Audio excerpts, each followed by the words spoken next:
আমাদের দাবি মানতে হবে।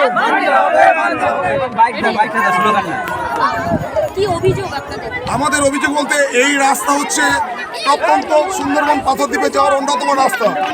এই রাস্তা দিয়ে প্রতিদিন না বললেও 20 থেকে 30,000 চলাচল করে। এই রাস্তায় সারাদিন সারা রাত গাড়ি চলাচল করে। এই রাস্তায় আমাদের রেলগেটের দাবিতে আমরা দীর্ঘদিন ধরে আমরা বিভিন্ন জায়গায় আমরা অভাব অভিযোগ জানিয়ে এসেছি। ডিআরএম থেকে শুরু করে সমস্ত দপ্তর জানিয়েছি, জানানো সত্ত্বেও ওরা নিশ্চুপ। গতকাল রাতের অন্ধকারে 80-90 জন আরপিএফ পুলিশ নিয়ে এসে রাতের অন্ধকারে জেসিবি দিয়ে এলাকার মানুষের অজ্ঞাতে এইভাবে 6 ফুট করে ডিপ রাস্তা কেটে দেওয়া হয়েছে, যার ফলে এখনো ভ্যানে যন্ত্রণা ছটফট হচ্ছে। ছোট ছোট বাচ্চারা যারা স্কুলে যায় তারাও স্কুলে যেতে পারে না, স্কুল গাড়ি ওখানে আটকে রয়েছে। আমাদের দাবি হচ্ছে মানুষের দাবি, সাধারণ নাগরিকের দাবি। আমাদের দাবি হচ্ছে অবিলম্বে রাস্তাটা সারাই করে দিতে হবে, অবরোধটা তুলে দিতে হবে, আর ইমিডিয়েট একদিনের মধ্যে রেলগেট করে দিতে হবে। এইটুকুই আমাদের দাবি।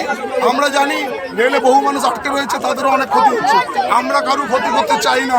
রেল ইচ্ছে করে জনগণের ক্ষতি করছে, সাধারণ মানুষের ক্ষতি করতে বলেছি। সাধারণ মানুষ আজকে ক্ষিপ্ত হয়ে উঠেছে। সাধারণ মানুষের দাবি পূরণ করুক, আমরা 1 মিনিটের মধ্যেই অবরোধ তুলে নেব। এইটুকু কথা। আমার নাম কৌশিক কর, সমাজসেবী, আইনজীবী।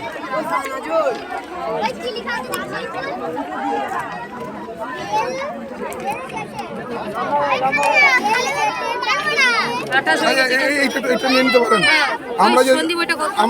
আমরা জানিয়েছি। দেখুন কোনো নিউজ না ইউটিউব মানে কি না এমনি তুলছে না সোশ্যাল মিডিয়া। হ্যাঁ সোশ্যাল মিডিয়া। আচ্ছা ঠিক আছে। না ওই জন্য আমার তখন থেকে তুলছে। 22 আমরা জানিয়েছি ইস্টার্ন। হ্যাঁ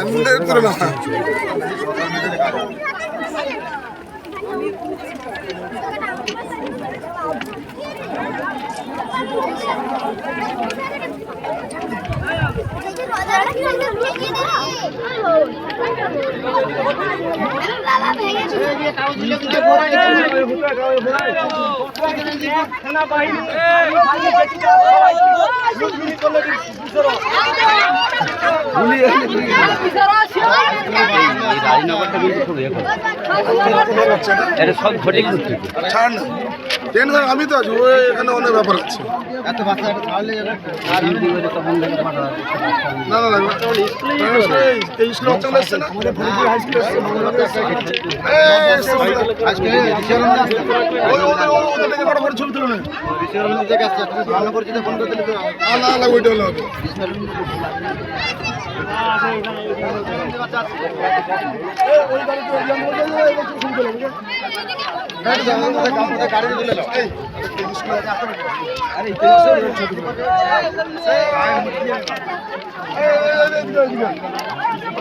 বাচ্চাগুলো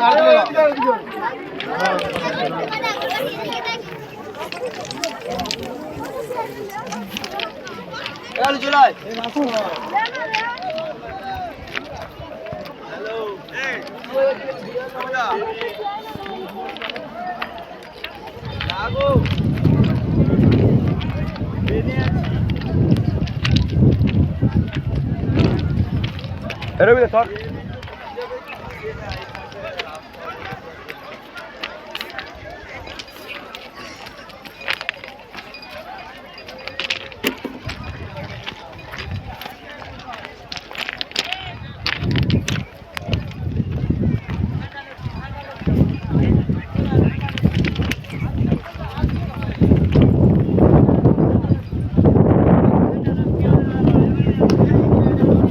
খোঁজা বন্ধ আজকে।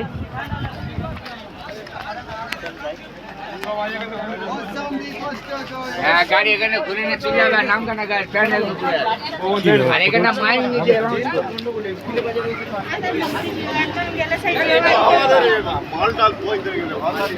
আমাদের